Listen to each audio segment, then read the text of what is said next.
Okay, so the next exercise is the roll up, and I'm going to show you again variations of the roll up. So we're going to start with the knees bent, feet flat on the mat, and the feet about hip distance apart. Hands can come behind the back of the thighs for support. Just make sure the elbows are nice and soft, shoulders into the back. Starting from the very base of the spine, I want you to just curl the tailbone under and let the pelvis open up at the back, and just draw the navel towards the spine as you curl through the spine, looking for that C-shaped spine. And then as you come up, I just want you to come up first and then stack the spine back up again. And again, so you're looking to lengthen the spine here and then curl the tailbone under. Let that lift under the rib cage. Draw the spine back, pelvis nice and wide as it comes to the mat, and then come forwards and come up. So we can continue with the hands supporting the back of the thighs, or we can bring the arms forwards in line with the shoulders, shoulders connecting to the back, and then you can just use that articulation through the lower back as you connect the pelvis towards the mat, and then really connect under the ribs to come forwards. Just doing a couple more of these, stack the spine back up.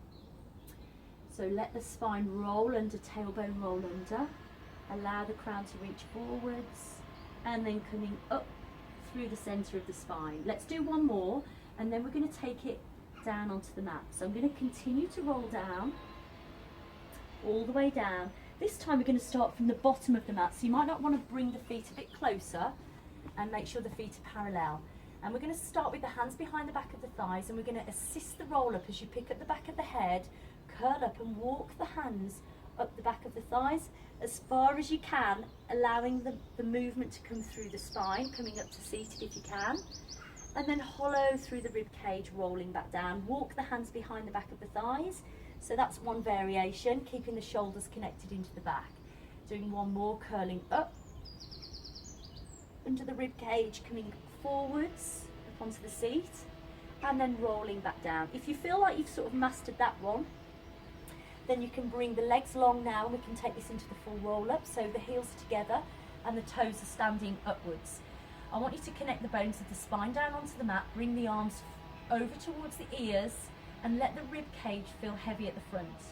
As the arms come forwards on the inhale, exhale, pick up the back of the head, looking down through the centre, shoulders stay connected, peel the spine off the mat, and then we come forwards for our spine stretch. Inhale here, and then roll back. Let the pelvis open up to the mat, shoulders stay connected, arms stay in front of the shoulders, and lengthen out of the waistline to come back down. Keep reaching out of that waistline, keep the bones of the spine lengthened, and we'll do one more to come up. So we're going to take a deep in breath, bring the arms forward, exhale, peel the back of the head, and then let the sternum come over the rib cage, pulling back through the navel, lengthening the spine forwards, and take a deep breath in here and reach long. Press away through the heels, press away the sit bones, let the spine reach out of the pelvis, shoulders stay connected into the back, and reach nice and long. Press away through the heels and coming into your